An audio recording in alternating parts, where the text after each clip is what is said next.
I don't want to go into the act particularly, but let's see if we can put it into Santa Claus terms, right?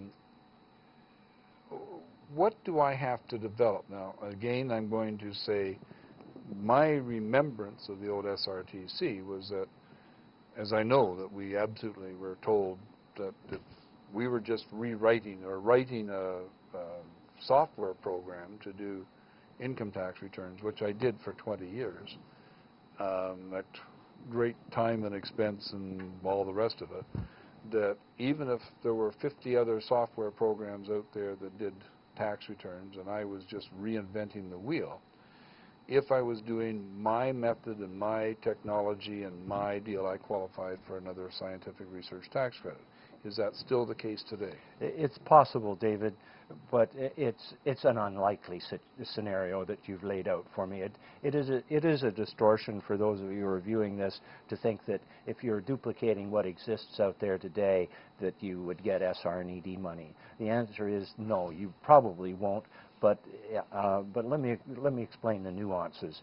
If indeed you were developing, you were to begin today to write a new accounting software or tax software package, you would not qualify for SR&ED unless you had invented some new approach to doing the arithmetic or presenting it to your client. Well, let me throw a test on you, because this is something that I spent 20 years of my life doing. So this one I know, right?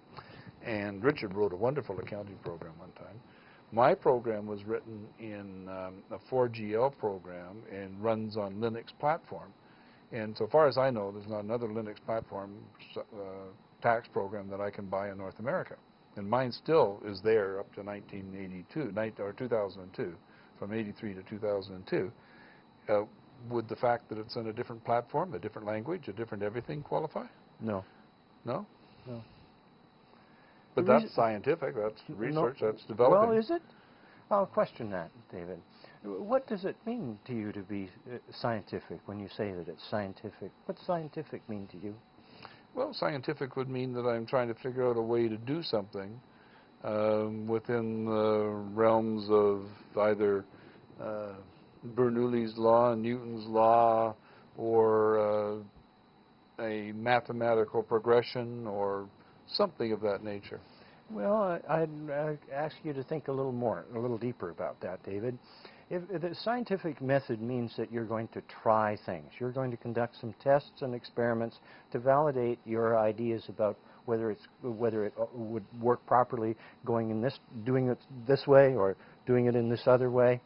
So the scientific method requires a systematic investigation of some technical issues. But running a computer tax program is full of that, because you decide, can I do this in straight line calculations, or should I be running little side calculations for this? Should it be an individual process, or should it be, and which way does it run faster, and which way does it run with less errors, and which way is multitasking and multi-user? And I mean, it's test and test and test. Yes, there are, the way you've presented it now, there are some elements of that activity that would qualify for SR&ED, and specifically they are to try to make it run a little bit faster, to make it be to do the arithmetic in a way that hadn't been done before.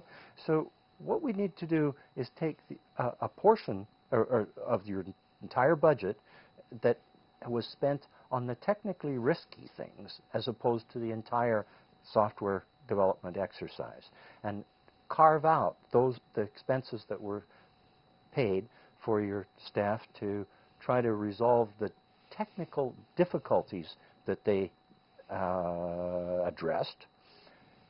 Much of the work that you had done using Linux was very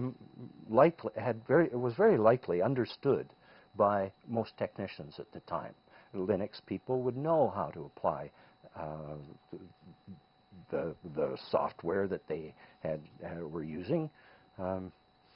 So SR&ED does not apply to situations where you're applying third-party tools for the purposes they were developed, or doing the things that all engineers and technical people are trained to do. So think of it this way, David. If you were to go out and hire an electrical technician to do some house wiring, well, all of the technicians, or the electrical technicians, know how to wire a house like we're in today. But if they come across a problem that they've not seen before, that's when the SR&ED activity would start. And when they've solved the technical problem that they hadn't seen before, that's when the SR&ED activity would stop. So it's the dollars you spend on those difficult things that other people hadn't seen before, not the entire software program development, just the elements of the difficulty that qualify for SR&ED. And when you do you know how much money do you get back? Well, I think it's likely about 50% of what you spent, isn't it? But it's based up of different things like 69% of the salaries. And tell me what it is. Well, David, the CRA publishes the information and says that you'll get an income tax credit equal to 35% of the costs you incur. And it's topped up by another 10% by the provinces. But it's much better than what the government actually tells you. It turns out that if you're a Canadian private company, the CCP, Canadian-controlled private corporation. A Canadian-controlled private corporation known as a CCPC, then you will receive 68.5% of the salaries that are spent on just the difficult things. Just the difficult parts. Plus 41.5% of any contract fees that you paid to a contractor, plus 41.5% of any materials that you had paid for to develop a prototype of some innovative new product that you have in mind, plus 22.6% of the capital equipment that is used for your research activities. Now, those numbers that I just gave to you, I'm going to repeat. Roughly 2/3 of salaries, nearly a half of the contractor fees and materials, and nearly a quarter of the capital equipment comes back to you as a government check. And it's pure money, and it's not taxable. Oh, it is income and will be taxable. Oh, it is taxable, so... Okay. It will be taxable if your company is taxable. If you're profitable.